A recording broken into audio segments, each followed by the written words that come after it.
waxaan ugu talagalay maanta shir jaraa'id oo kooban inaan qabanno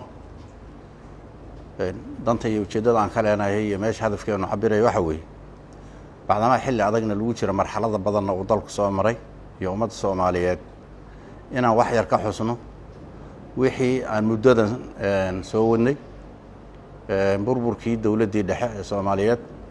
1991 kadib iyo marxaladii aan soo marnay inaan si kooban wax uga taataabano iyo marxaladda aan maanta marayno iyo halka aan taagannahay inaan wax yar ka taataabano haddii Ilaahay yiraahdo sidaynu wada ognahay iyadoo walaalayaal yahay oo la isjecel yahay baa waxa loogu wareejiyay xilka si wanaagsan oo kalgacayl leh oo lagu garab istaagay xilka iyo waajibaadka hor yaalla iyo sidoo u gudan lahaa oo dadka Soomaaliyeed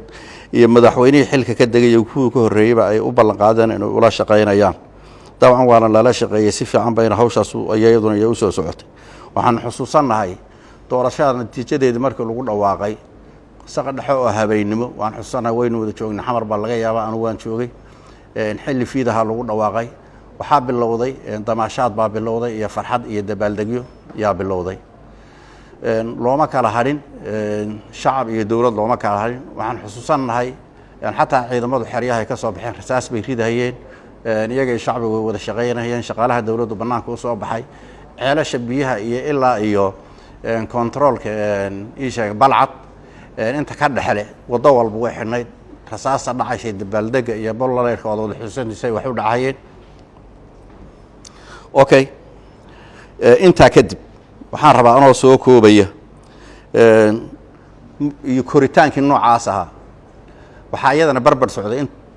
taas waxa barbar socday dhismaha dawladda iyo hay'adaha kala duwan sida dawlad goboleedyada oo ayaguna u soo dhismayay si wanaagsan iyo qaarka hore u soo dhismaaba oo wada shaqeyn fiican iyo kalsooni ay kala dhaxaysay dawladda dhexe waxa cagihiisa si fiican isugu taagay maamul goboleedyadii waxa si fiican u dhismay ciidamadii walow ay bilow ahaayeen oo ciidan qaran waqtiga la dhisayay waqti ay kugu qaadanayso diyaarintiisa iyo tababarkiisa iyo qalabayntiisa iyo يعني إن لو حنباري هدف كي ودني جها الصومالية ده عسكر وقلا ودن كيس إنه أبحي نفتيسه وقت بيقعدن مركا وحي هاد برسيجر اللي في حان الله صواب مري الله وذي بيهايد كنت عيدا وناكسن يا أساس وناكسن والله على سعنا حتى هالشيء ذا عيدا ما ذن كره لقول سهية سيد التركي دولتها كلبا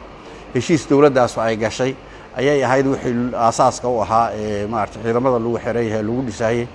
habraaci istaraatiijiyadii loogu talagalay ciidanka oo lagu dhiso bayna yay wax ku socdeen wax ka badan oo hadda kadib la keenayna ma aysan jirin waxa barbar socday oo mar walba dhisitaanka dawladda iyo amniga iyo siyaasadda iyo dhaqaalaha iyo bulshada oo muddo dagaalansaneed oo colaado yar yar ay jireen sidii xal looga gaari lahaa oo loo heshiisiin lahaa dib u heshiisiin baa socotay mana jirin colaado waaweyn oo ka socday waddanka Soomaaliya iyo dawlad goboleedyada wixii aan ka ahayn meelaha qaarkood isku dhacdayo aan waaweynayn oo salka ku haya aana qabiil iyo waxyaabo la mid ah ma jirin colaad siyaasadeed oo gobolka ka jirtay muddooyinkaas aan soo marnay oo badan ma aysan jirin marka laga soo tago hogaamiye kooxeedyada oo marmar wax isku qabsan jiray ama mar ka hor iman jiray qaarkood dawladaha la soo dhiso kadibna xal baa loo wada heli jiray waana tii markii dambe xalka loo wada helay lagu soo dhisay dawladdii dambe okay anoo soo koobaya intaas kadib waxaan rabnaa inaan u soo gudubno maxaa dhacay marka halkaas waxay noo marayeen koritaankii fiicnaa iyo saadaashii fiicnayd iyo diiladii shacbiga Soomaaliyeed ee ahayd in sanad walba iyo xukuumaddii timaada ay wax ku sii kordhin doonto meeqaamka maanta la joogo iyo dawladnimada iyo adkeynta dhinacyada oo dhan yaa rabnaa inaan ayadana wax ka taabano xagee ku dambeysay riyadii shacbiga Soomaaliyeed xagee ku dambeysay xagee ku dambeeyay hankii ummadda Soomaaliyeed xagee ku dambeysay saynu ognahay marka xilligaas muddo yar kadib bishii waxaan filayaa waxay ahayd bishii February bay ahayd markii xilka uu la wareegay madaxweyne Maxamed Cabdullaahi Farmaajo 8 bay ahayd muddo yar kadib isagu ballan qaadadiisa waynu garanaynaa dhinaca amniga wuxuu ballan qaaday waan garanaynaa dhinaca dhaqaalaha wuxuu ballan qaaday waan garanaynaa maxaa ka qabsoonay maxaa ka qabsoonay yaan rabnaa inaan wax yar taabano hadii Ilaahay yiraahdo waxaa bilowday isla xilliga waxaa dhacay ku takrifal awoodeed iyo ku tamasho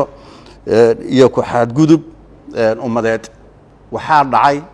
ku tagrifal awoodeed oo si foolxun oo xaqdarra loo isticmaalay awoodii dawladda iyo ku xadgudub ummadeed baa dhacay ummadda Soomaaliyeed waxaa lagu sameeyay gaf iyo xaqdarro iyo runtii takoor badan baa dhacay haddaan wax yar ka soo qaato ma wada sheegi karno ummadda Soomaaliyeed bay u taallaa wixii dhacayna waa la wada garanayaa laakiin waa inaan isxusuusino bacdama hadda doorasho aan u soconno ummadda Soomaaliyeed daqiiqadihii ugu dambeeyay waxay taagan tahay ay ku guddoonsan lahayd wixii ay ku noolaan lahayd mustaqbalkeeda iyo aayaha ilmaheeda iyo ummadnimadeeda ay taagan tahay marka waxaan rabnaa inaan wax yar aan dul marno inagoo aanoon cidna ku xaqiraynin waxa aan ka hadlahayaana aan been ka sheegaynin haddaan been ka sheegayo ummadda Soomaaliyeed baa ka falcelin doonta waa lagu qabsan karaa wixii aan ku gafana bini aadan baan bini aadan uga fikira mana raba ilaa xad inaan ku talax tago eeday qofeed ma raba inaan ku talax tago laakiin dhacdooyinka xanuunka leh maxaad ka baratay wixii la soo maray yaan rabnaa inaan wax yar aan sameeyno si cidii dambe ee ummadda Soomaaliyeed ay xil u dhiibatay ay u lahaata taxadarkeeda una garato in la xisaabtami doono maalin oo kamida maalmaha Ilaahay kamida ummadda Soomaaliyeed ay la xisaab horteeda u iman doono u baahan doono waqti cayiman buu qofkan uu shaqo uu leeyahay xilkaas waqtigaas markuu dhamaadana wuxuu dib ugu soo noqonayaa ummadiisu dib ugu soo noqon xil inaad qabataa waxay tahay macnaheedu inaad guri fuushay dabaqa inaad caaw hotel kireysatay 8 dabaqa u sareeyaad seexatay ma halkaasaad saaraanaysaa waxaad ka soo degaysaa aroortii waad ka soo degaysaa shacbigu waa dhul waxaad u soo noqonaysaa dhulka dabaqa 8aad seex laazim waxaad u soo laabanaysaa haddaadan ku nafbixin meeshaas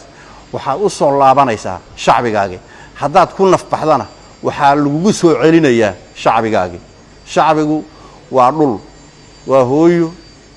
lagama maarmo asagana loo soo noqon isaga ayaa wixii aad gashatayna aad ula iman doontaa oo abaalkeeda aad ka heli doontaa kow dhacdooyinka foosh xun ee bilowday waxaa ugu horeeyay in la dhiiban muwaadin Soomaaliyeed oo dalkiisa iyo dadkiisa aan dambi ka gelin xaqna ku lahaa ummadiisa inkasta nasiib wanaag anigu ahaa codad kama qaba wixii dhacay waa ka soo gudubnay laakiin waxaan rabnaa inay la garto inay ahayd gaf taariikhi oo la galay inay ahayd taas halka laba waxaa jirtay dhalinyaro loo qaaday Eritrea oo dhowr kuna 5,000 miya waa laga badiyaa ilaa hadda lama garanayo faylkoodii cid haysa lama garanayo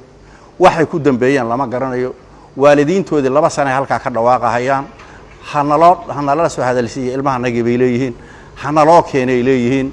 hanala tusay leeyihiin ilaa hadda waa la leeyahay cid ka jawaabta cabashada iyo codsiga shacbiga cid ka jawaabta waa la leeyahay nasiib darro inta oo kun oo ilmood oo Soomaali oo wax la soo baray oo waalid lahaayo ehel lahaayo qaraabo lahaa ummadda Soomaaliyeed ka maqan ma aha arrin xanuun yar in laga dhaga adeegana ma aynan ahayn in laga dhaga adeega waxayna tusaysaa yani ducfiga maamul ee jira yayna tusaysaa iyo inaan dadka Soomaaliyeed u qiimeysnayn runtii xukunka dadka hadda gacanta ku hayay inaan u qiimeysnayn bayna tusaysaa taasi qodobka saddexaad la dagaalankii maamul goboleedyada oo sida aynu ognahay aan wax loo dhaafay ayna jirin wax loo dhaaf kuwa la burburiyo oo wixii la raba laga samaysto kuwa la dagaalamo oo lagu abuuro qalalaase oo wax walba lagu sameeyo yani la dagaalankii dawlad goboleedyada halkii loo baahnaa dawladda dhexe iyo dawlad goboleedyadu inay yeeshaan wada shaqayn iyo iskaashi xog iyo xoolo wadaaga inay yeeshaan oo isku tiirsan waxaa dhacday kala fogaansho iyo tafraaraq iyo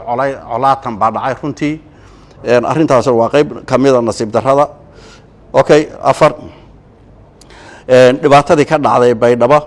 oo dadka qaar ka yiraahdaan waa xasuuq laakiin runtii dhibaato fool xun oo ka dhacday inay shacbiga ku dhacdaan ma aysan ahayn dhibaatadii dadka gaadhay waan uga tacsiyeynaa dhimasho iyo dhaawac runtii waxay arrin dadka Soomaaliyeed xanuujisay aad iyo aad u dhib badan ay ahayd oo laga maarmi karay sabab loo laayana aan la garanay waxaana loo adeegsaday kuwa anigaba la ii dhiibay ciidamada Itoobiya loo adeegsaday waad arkaysaan hadda sawirradii waa idin hor yaalla waa in tusi karnaa hadda oo taangiga Itoobiya ay dhex socdaan shacbigii oo shacbigu dhagax tuurayaan yani waxaa dhintay 10 iyo dhowr qof baa dhimatay 15 16 miya waxaa dhaawacantay 26 ama wax ka badan baa dhaawacantay waxaa qaxay dhibaato badan gaadhay dad shacab ah يعني qalalaas iyo argagax baa dhacay runtii okay shan cunaqabatayntii Kismaayo xilli adag oo xaalad corona virus la tacaalahay aad iyo aad uu dadku u dhimanayo duruufaad adag oo abaarana ay taagan yihiin ayaa waxa cunaqabatayn lagu soo rogay dawlad goboleedka Jubbaland magaalada Kismaayo oo la diiday wax duulimaadu inuu halka u baxo kana yimaado waa la diiday halka waxa ka dhacday runtii dhibaato fara badan baa ka dhacday dad badan baa maartay meesha waxyeello ka soo gaadhay haday ahaayeen isbitaaladii oo daawadii ka dhamaatay wax qalabkii kaleete ee maartay adeegii ka dhamaaday marka ama ha ahaadeen dumarkii umulay ha ahaadeen ama dadka xanuunada gaarka ah ha ahaadeen ama waxyaabo badan baa runtii iyadana halka ka dhacay waa xadgudubyadii qayb kamid weeye lix weerarkii madaxweynayaashii hore iyo siyaasiyiintii dalkaba oo ayadana si ku talagal ah oo waxba loola hadhayn iyadana loogu xadgudbay weerar loogu geysay ilaa laga leynahayay ciidamadooda iyo staafkoodii aan ognahay iyagana in la laayay wax qiil aan loo haynin in la weeraro iyo in la dilo sabab aan loo garan karin waxay ahayn madaxweynayaasha ummadan soo maamulahayay iyo siyaasiyiintii iyo musharaxiintii dalkan lahaa u taagnaaba hayaan inay markale dadkooda iyo dalkooda u shaqeeyaan wax dambiyo marka ay gacanta kula jireen ma aysan jirin weerar cad oo aan laba isweydiininba waxa lagu weeraray goobihii ay deganaayeen iyo meelihii ay runtii qaarkood banaanbax nabadgelyo iyagoo calan kii dalkaasi oo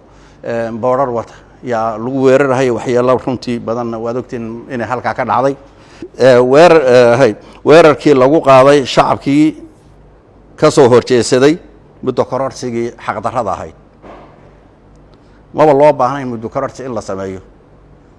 يعني أفر سنة قفك شقينا هي أفرتي سنة بقول درية فشل حالة دي سكوسو دمات لبا سنة وكلام كدر سنة هي يعني waxay ku tasaysaa qof ciil qaba halkaan rabay ma gaarin toogto lama helin meeshaan rabay wali lama helin way noqon kartaa runtii tii kale waxay ahayd in si tala wadaaga hadii muddo korar saxasta la sameeyo dadka uu ka wada tashaday oo lagu qanacsan yahay in la yiraahdo waxaas ay noo dhiman waxaan ku gaari yaana ma aysan dhicin waxay ahayd gaf iyo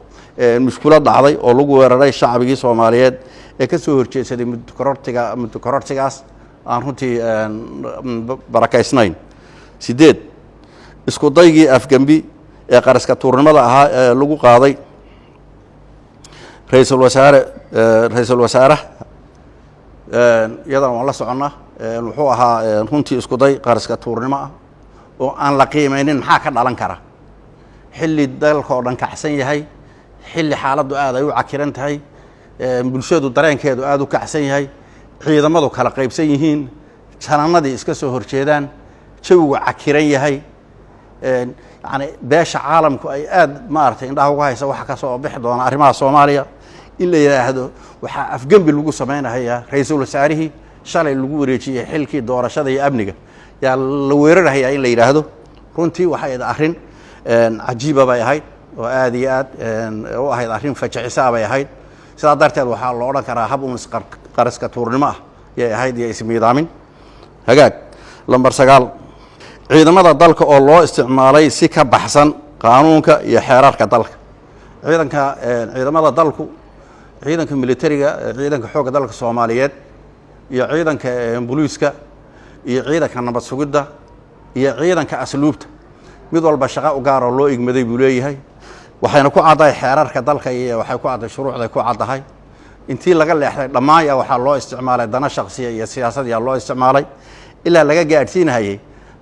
si aan hadda aynaan garanayn ciidankeenu sidoo ama akhlaaqiyadkiisa ama disciplinkiisa loo dhiso doona aan la garan karin si uu isu aamini doona aan la garanaynin shalay wuu dagaalamay saraakiishiba xabad isku riday laba saf baa la kala noqday beelaa la kala noqday kooxa iyo saaxiib la laashaa jiray yani waxay raad ku reebi doontaa jiritaankeena ciidan iyo mustaqbalka ummadda Soomaaliyeed iyo dawladnimadeeda iyo runtii arrimahaas oo raad ku reebi karaan waa damiir iyo la xajacla daro in ciidanka ummadda Soomaaliyeed ama ciidan qaran in loo isticmaalo dana gaara oo lagu abaabulo oo darajooyin lagu siiyo oo dhaqaale lagu siiyo oo lagu diyaar waa runtii waa arrin dhibaato oo ka turjumaysa la xajacla daro ka imanaysa mas'uuliyadda meesha markaa ka jirta hagaag inaga oo soo xigeynayna hanti dhowraha guud xisaab xidhkii maalin dhoweyta uu ka hadlayay uu soo gudbiyey waxaa la lunsaday lacag aad u tiro badan oo gaaraysa $100 milyan oo dollar taas waxay ahayd riboodkii hanti dhowraha guud ee maalin dhow uu soo saaray bay ahayd ma aha inaan anigu qayb ka ahay dhaqaalaha iyo dabagalkiisa laakiin waxaan soo xiganaynaa hanti dhowraha guud ee qaranka riboodkiisa maalinka ugu dambeysay oo soo saaray oo malayn 2 week ka hor inay 11 kicinta beelaha sida Jubbaland Puntland Galmudug iyo meelo kaleba si xukuumadaha loola dagaalamo waxa la abaabulay shacabigii waxa la geeyay dad ay runtii dawladdu marka ay ka rabtay inay maartay ku fuliso qorshe qalalaasa meesha intay ka dhacdo ay cid ay rabtaa iyada ugu soo saarto habka ay u martay wuxuu noqday in dadkii qabaa'il loo abaabulo heer hebel oo la yiraahdo heer hebel dad ha laga keeno hal abaabulo ha loo diro meeshii yaani ha abuura qalalaaso qabiilkiisa dhinaca hawla go marka dambana raad ku yeelatay runtii wada shaqayntii bulshada iyo isdhexgalka iyo kalgacaylkii laftigiisa dhaawacday inkastoo inta badan lala tacaalay weli qaarkood ay hadda weli dhibaatadii ay muuqato sida hadda meelaha qaarkood oo kale oo aad yar ugu silaxan 12 afduubkii Sheekh Mukhtaar Roobow Abu Masuur wuxuu ahaa muwaadin Soomaaliyeed oo dawladda heshiis la galay ku yimid heshiis muddo kadibna loo ogolaaday inuu isu sharaxi karo xaq uu leeyahay inuu waxna doorto lana doorto dawladdu way ogolaatay waqti buu shaqeynayay daqiiqadii ugu dambeeyay cod bixinta Sheekh Mukhtaar waxa la yiri ka joog arintan baa la yiri ka aqbali ma inaad sharaxdo markii hore raali baa looga ahaa shahaadadii baa la guddoonsiiyay waa lala shaqeeyay wasiirkii gaashaandhiga ayaan filayaa inay mar hawlgal wada tageen dawladda oo dhan buu la wada shaqeeyay daqiiqadii ugu dambeysay yaa la ka baxlayn ka aqbali ma inaad doorashada ka bax maya waqti noqma hadin aan hadda kaga baxee idaaya aan tartamo dadka iyo dalkayga xaq baan ugu leeyahay inaan madax u noqdo iyo inay madax ii noqdaan wax ka doortay idaaya waad ogeydeen waa la weeraray tan aan ka hadlaynay baydhabo dadka lagu laayana sababtii Mukhtaar loo qabashadiisii afduubkiisii ficilka ka dhashay bulshada ay muujisay ayaa dadkan u baabay inkastoo dadku dagaal gelin oo san xabad ridin haddana ficilkay muujiyaan buu dadku u dhintay xaqdaray ahayd muwaadin Soomaaliyeed oo dalkiisa iyo dadkiisa u sharaxan dawladdiisina u ogolaatay shahaadadiina ay guddoonsiisay mar kale waxaana inay ku dhaxad ilaa haddana aan war rasmi aan laga haynin Mukhtaar Roobow Abu Masuur aan wax xoog aan laga haynin waxay ahayd ama maxkamad la keeno ama la sii daayay ahayd laakiin uu saxaabal ilaa hadda inuu ku maqan yahay waxyaabahaas waa wax dareenkeena taabanaya oo Soomaalinimada taabanaya qof walba taabanaya inkasta oo deegaankii uu ka yimid iyo eheladiisiiba in badan oo kamid ay raadiyeen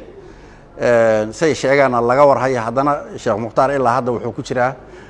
meel aan runtii aan la ogeyn iyuu ku jiraa inahaas kuma soo koobi wixii dhacay kuma soo koobi karno runtii waxaan rabaa inaan ku daro qodob 13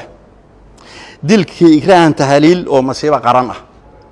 sarkaal u shaqeeya bay ahayd dawladda oo ka tirsan hay'adda sirdoonka ee NISA waa la waayay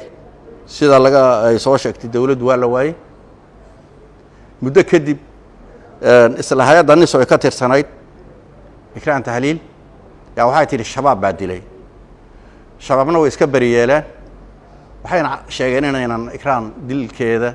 loo kulahayn xogna ayna ka haynin Ikraan oo ina arag bay sheegeen dilka Ikraan Tahliil waa runtii waa dil fool xun oo leh xanuunkiisa leh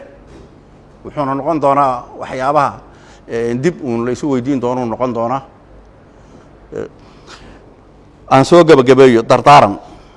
sidaynu ognahay waxaan taaganahay saacadihii ugu dambeeyay baynu taaganahay doorashadii la gali lahaa ee madaxweynaha dalka Soomaaliya lagu dooran lahaa baan taaganahay marka intan dhacday iyo waxaan dhacay waxa loo baahan yahay kow waxaan dhacay wax la iska ilaawi karo ma waxaan u baahannahay in lagu la xisaabtamo mas'uuliyadda cidii lahayd waxan madaxweynaha xilka ka degaya iyo ciddii dembigan kula jirta waa in lagula xisaabtamo waxaan dhacay dalku wuxuu leeyahay madaxweynu leeyahay dal burburay maaha jabhada kama taliyaan madaxweynu leeyahay si sharciga lagu doortay lama afgembiyin muuna dalka ka cararin wixii dhacayba goobjoog buu ka ahaa wixii dhacayba mas-uuliyaddeeda asaga qaadanaya waxaa loo baahan yahay inuu asagu ama cid u soo taago oo yidhaahda dembigan ciddanaa gashay ha loo maxkamadeeyo ha lagula xisaabtamo wixii dhacayna waxaanu ah hadday dhici weydo mas-uuliyadda isaga qaadanaya sidaa darteed waxaan u baahannahay ummadda soomaaliyeed anu afkeeda kuma wada hadli karo laakiin waxaa lagama maarmaana baarlamaanka soomaaliyeed oo maanta talada shacbiga soomaaliyeed iyaga loo egmaday iyo masiirkii iyo yani ummadda aayaheeda iyaga loo egmaday in ay wax ka weydiiyaan waxaan dhacay madaxweynaha dalka in wax laga weydiiyo wuxuu isagu qaadan iyo wuxuu cid kala saaraya isagaa garanaya waa in wax laga weydiiyo laakiin intan oon wax laga weydiinin dhacday intaasoon wax laga weydiinin madaxweynaha mar kale intuu na soo hor istaago inuu yidhaahda doorta waa arrin ceeb iyo fadeexa ku ah aflagaado ku ah ummadda soomaaliyeed maskaxdeeda lagu ciyaarayo wey waxba ma garanaysaan wey ummad ma ihidin wey wixii idin gaadhay ma fahamsan idin wey waa cay iyo jaa'ifo ku dhacaysa maskaxda shacbiga soomaaliyeed iyo waxgaradkiisa xaq laynooguma lah taas waxaan leenahay ummadda soomaaliyeed waa dad caqli badan waa dad cilmi badan waa dad runtii karti badan waxay dhacayna way og tahay si detaileysa loo hayaa war intaydaa waxna weydiisanin oon cod ummadda soomaaliyeed la weydiisanin wixii dhacay ha looga jawaabo